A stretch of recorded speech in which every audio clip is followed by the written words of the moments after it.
Hello my friends and welcome back. Thank you very much for being with me again today. The Russians are again destroying Ukrainian energy infrastructure, and we have here Zelensky crying about it after he was warned not to destroy or attack the Kerch bridge, because this is a retaliation for that. And now he's crying and pointing fingers again because he's doing no wrong. And as you know, in any argument, it takes two. All right, it's at least two people over there, and it's almost never only one person whose fault it is. The other person must have a little bit more. That varies. Okay. So let's go and read what's going on in this article coming from Ukrainska Pravda, and we're going to discuss then why would or should Zelensky shut up and stop crying, because he's part of the problem that he's got the country in.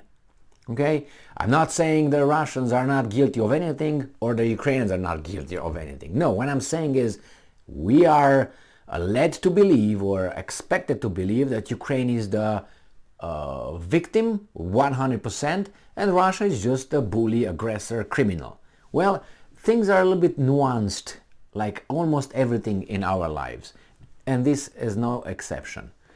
So this article comes from Ukrainska Pravda from 18 of October 2022, and this is the title. Zelensky yaps. Russians have destroyed 30% of Ukraine's power plants. Thanks to who? Get a mirror and thank those guys who blew up the Kerch bridge. All right, like many other things. Without that, would not have been this. They warned you, don't do that. You did, and now you're crying. You should have been. You expected. You invited that. You attacked that. If that would not have been damaged, this would not have happened. Or if that would have happened, then you could have yapped how much you wanted and I would be on your side. Say, yeah, look at these guys, man. What's going on here? But right now, I can't do anything about it. I can't be on your side like, oh my God, yeah, wow, those are the criminals. Well, you did something that you were not supposed to. Let's put it this way. You're not supposed to? Okay, if you were supposed to, then the consequences are this. And that means they were supposed to. So let's go with this article and see what's going on. President Volodymyr Zelensky has said that the Russian occupiers have destroyed 30% of Ukraine's power plants since October 10th. And I'm quoting Mr. Zelensky. Another type of Russian terrorist attack. Well, if that's terrorist attack, what was the other one? That was civilian infrastructure. Call it however you want. Illegal, ugly, blah, blah, blah. It was a civilian infrastructure. And you try to blow it up entirely, not just a little lane that collapsed. So another type of Russian terrorist attack, targeting the Ukrainian energy sector and critical infrastructure facilities. Okay, and winter is coming. Since 10 October, 30% of Ukraine's power stations have been destroyed, causing massive blackouts across the country. So why do you think the Russians did not do this on the 25th of February? Do you think they were not able then? Is that what you think? What held them back? Were they afraid of you or what? Why did they wait 8 months to do this? It's because you were not supposed to do that BS. You escalated, they escalate back. That kind of rule. You know, punch back 3 times harder than you were punched. And this is what the Russians are doing.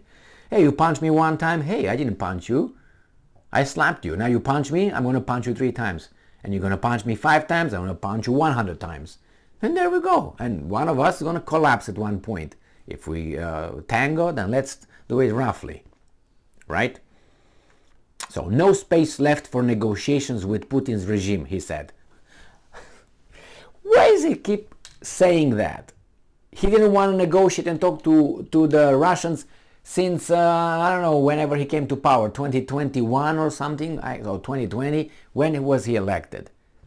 He made it clear then, when the Russians came with the offers, hey, let's talk about it.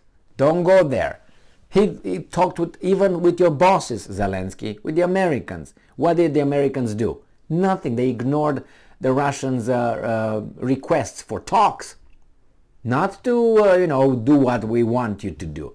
They told them, give us in writing that you will not expand NATO to our borders.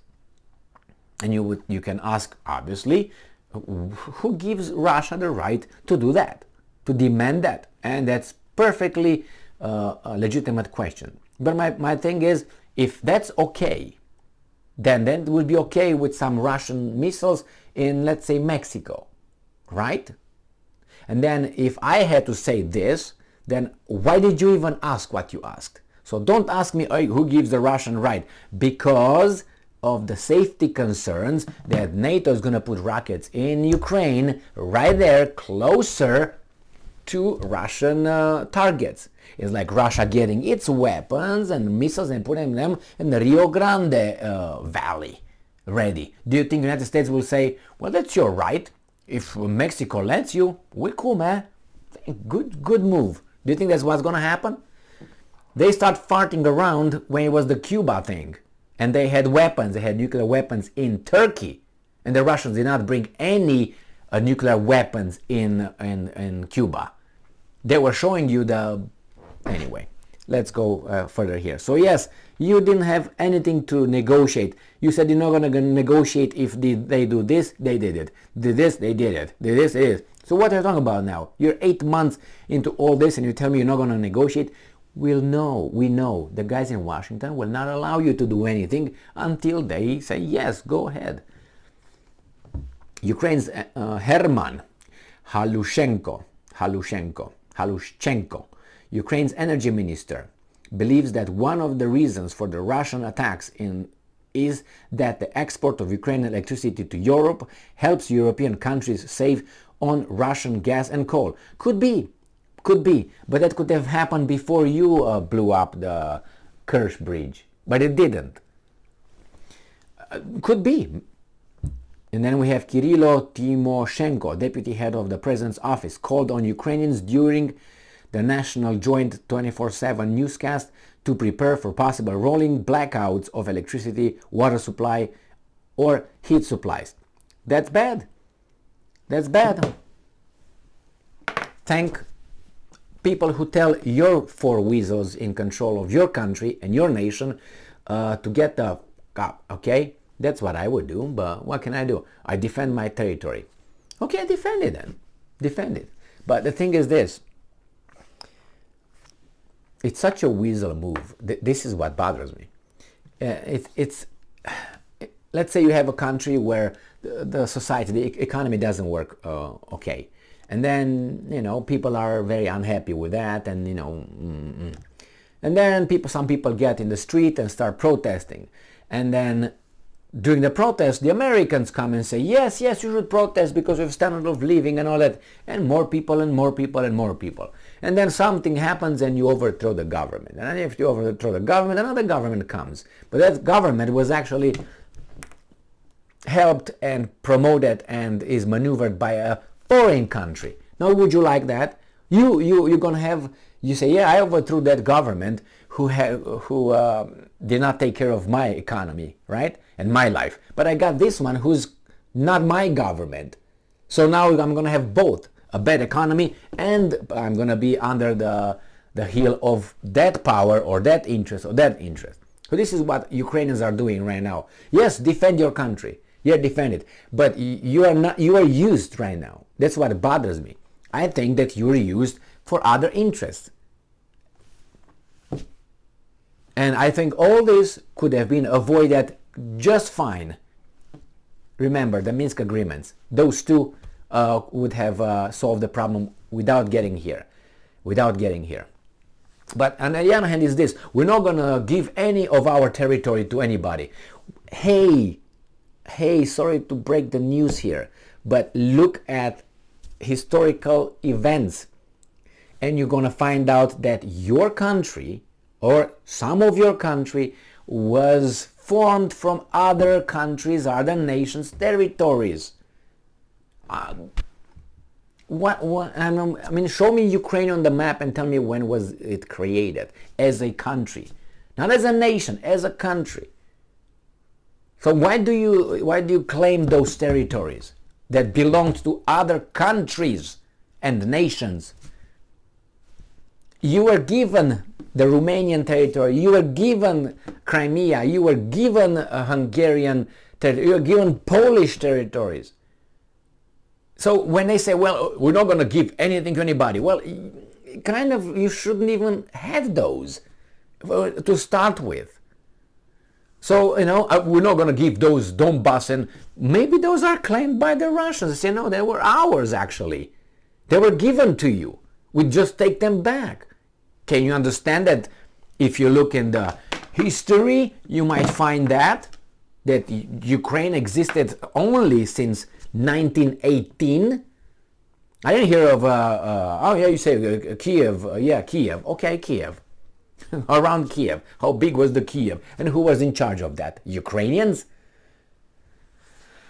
I mean, I don't want to be bad, but I have to say what I know from history. What am I supposed to be a weasel? And even if you lose those two territories that were yours, other countries lost territories to you, and you thought it was A-okay. You know what I mean? So be balanced. And you lost them. Okay, lost them. No NATO. Do your economy however you want. Everything would have been okay. Do you think the Russians would have invaded you sooner or later? To do what? To get 40 million of people who would hate them? And they 145 million? I mean, really? I'm not saying it's impossible, but let's be realistic here. We can't go to such a far-fetched theory. So anyway, and now these guys are hitting you in your energy, power plants and infrastructure. You're gonna be dying of exposure. Why? Ask Zmihal, ask Zelensky, ask Reznikov, and ask Yermak, and ask their masters, the sponsors, the guy that help them and help you.